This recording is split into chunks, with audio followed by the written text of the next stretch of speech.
Oh, hey there friends, I'm Andrew from the Scrapbox. Come closer, there's someone I want you to meet. This is Guinevere, and yes, this is Guinevere as well, the beloved monarch of Park Planet. And if you can believe it, there are as many Gwens as there are studs of Lego. And every one of them draws on the same magic to remember everything. So no matter which Guinevere you encounter, they'll all have the same cherished memories of you.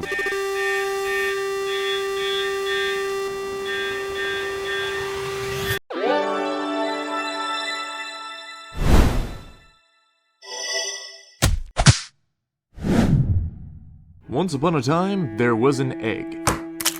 They dreamt they could make 3 characters into minifigures, and make a remarkable place for them to live. But that was a very long time ago, and somehow we ended up here. So, this time, I'm gonna keep it simple. 3 figures, 1 diorama, let's get to it. Andy. Fun fact. Andy wears 2 different sets of gloves for home and away. She wears white at home and a light teal anywhere else. No, it's not a trick of the light, as you can color match with her eyes. The fact that she constantly wears gloves and has a respirator indicates that Andy might be a germaphobe. However, this clashes with her constant cross-contamination. Come on, girl. And while sculpting Andy's hair, I noticed that one side is shorter than the other. What's that about?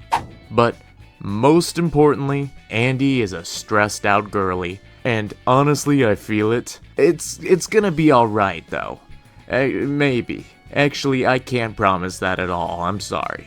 But now that we've finished Andy's stuff, I can send it to the printer, and as I'll talk about with Frankie, and is always throwing some sort of temper tantrum.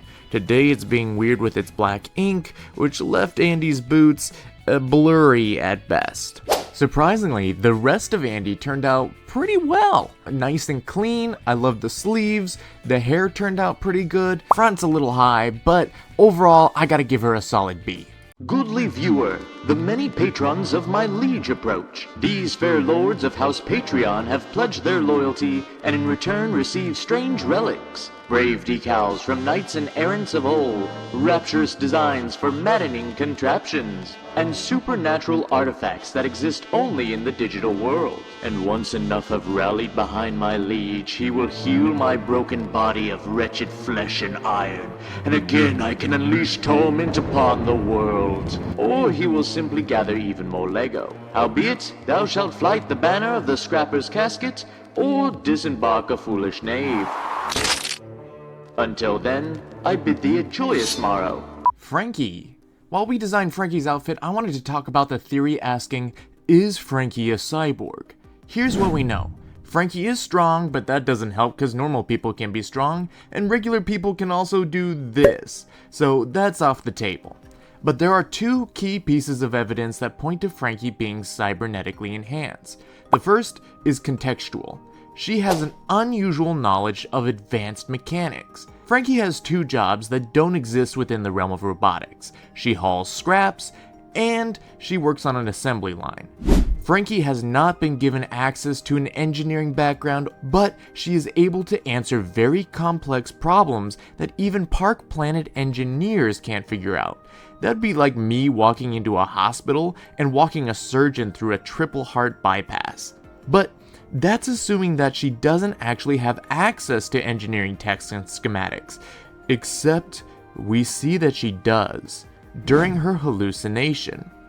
Her hallucination has 3 parts to it. 1, she sees that all Guinevere share the same memory, which we know is true. The Gwen they meet as kids is different from Gwen Prime, but they have the same memory. This could be waved away as an infomercial Frankie saw once and is recollecting, so we're just gonna push that to the side for now. Frankie also hallucinates her toy animals are real beings, which pushes us to think that the hallucinations are some sort of illness, except Frankie gains access to the med-bay schematics for Gwen. Schematics the general public would not have access to. Schematics Frankie uses successfully to help Gwen, which means that this vision gave Frankie real, logistical information that could not be accessed otherwise. My guess is Frankie suffered an accident as a teen and had some cybernetics implanted in her. Now she has the ability to pair with and run diagnostics on systems that she comes into contact with. Kinda like an airdrop or Bluetooth. Frankie comes into close contact with the dinosaur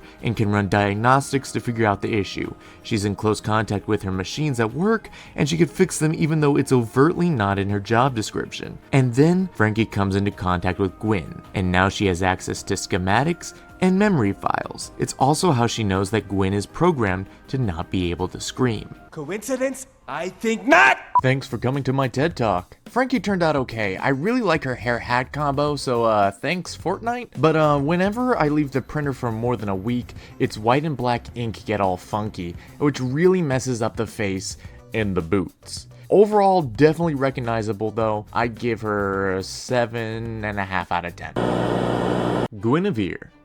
For Gwen, I really wanted to make a combination of a skeleton figure and a normal figure, and I think, after more effort than I'd like to admit, I succeeded. The skeleton base will also let me use these white claws as legs. With an added foot, she's gonna end up being slightly taller than a normal figure, which fits with Gwen.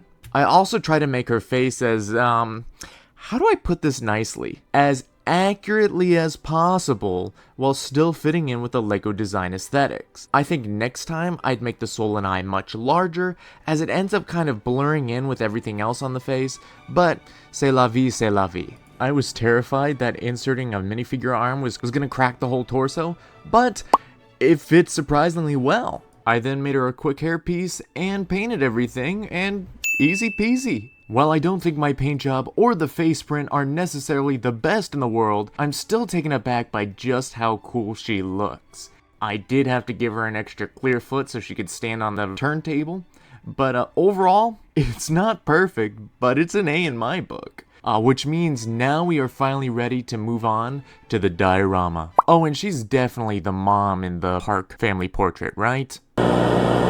I've been up editing this video for over 24 hours, and there's so much I wanted to add, like a little boombox, and a medium boombox, and then a large boombox, but I'm out of time, and very sleep deprived, so like and subscribe. Back to it. For our diorama, I was drawn to this scene, mostly for the cyberpunk vibes, but also because it's a pivotal place visited multiple times. Starting with the floor, we could tile it easily with 2x2 white tiles, but that's for people who listen to things like, maybe we should limit our expectations, and can you reasonably accomplish that amount of stuff?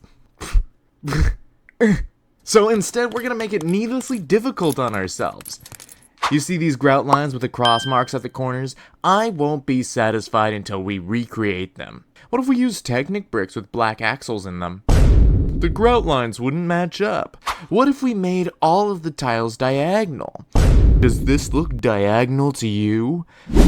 What if we used these panel pieces to make a floor that ended up having a bunch of awkward holes in it, and then we'd have to patch them up later? Bingo! Why didn't I think of that? These panels are gonna make our grout lines and plus signs on the floor. And inside will be a 9x9 plate section, with one brick being 3 plates, and this being the section we have to fill. There's gonna be a lot of holes because you can't perfectly fill a 9x9 plate area, but we could simply hide them. You just hide the holes, sweep them under the rug and pretend they don't exist. Cause I mean, we're gonna need the bed, and the weird science donut MRI thing to go in the middle, and that's gonna take care of most of the holes. Our metaphorical rug is now this plate, perfectly hidden. And these claws are 1.5x2 plates, so maybe we can use them for something. And I'm sure everything else can be hidden with other stuff. Like, this medical tray can have a claw attached to it, and that's gonna fill the gap and hold things in place. And, ooh, we need computers. And those computers need good old-fashioned displays like these. I didn't place that sticker, I promise. There we go, much better. These may not be accurate, but we've got size constraints to deal with, so, yeah. If I replace these pieces with these snot bricks, then our computer can hide one of the holes here and partially cover the back holes there. Hold on, I think... Nope. I think I can do this. Look at that. It's perfect-ish. Now we could add the big science donut. I guess it doesn't fit. Oh, come on. Wait. This screen can tilt forward a little bit, but this one can't. And I think it's because of these little pieces. Yep, it's all fixed now. Now I got this cool bed which uses wheel covers for the Frankensteinian approach. And it's also very maneuverable. And squeaky. Looking good, but these holes are a troubling size. And between you and me, I don't think these are supposed to fit, but they do, so I'm not complaining. We just have to make all of these claws work together in one cohesive design. Ooh! If we use this piece and attach it here and attach a tube to it, it goes through the clip, then we pull off the panel and put the tube in here. Oh, that's too tense. Okay, we take the tube out and put back on the panel and then attach the tube here. Nice. And this one, we pull off the panel again, and then we can add a nozzle and attach this hose, then it loops around through this clip, attach a T-bar, and stick the hose on the end. Then we could get a power display, weird greebly, and a big red emergency stop button for when this inevitably happens. I could put some extra tubes back here, but who's ever gonna look back there? You are, aren't you? Now where did I put Andy and Frankie? I think Andy could probably fit here, and Frankie right there, but I do need 2 attached studs for them. And I should have probably thought of this before attaching everything else. I can't get this piece out. Jump cut to when it's all fixed. Okay, everything's fixed, which means it's time for our final shot. Roll the tape.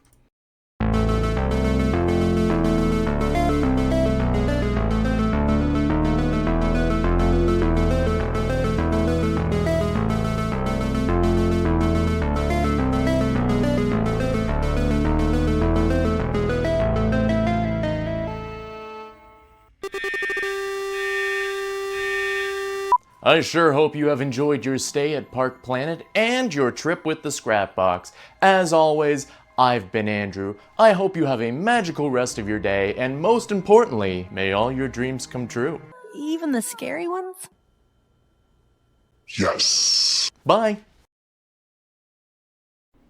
You know, my only regret about this diorama is not having puddles of blue everywhere. Look, I've been practicing.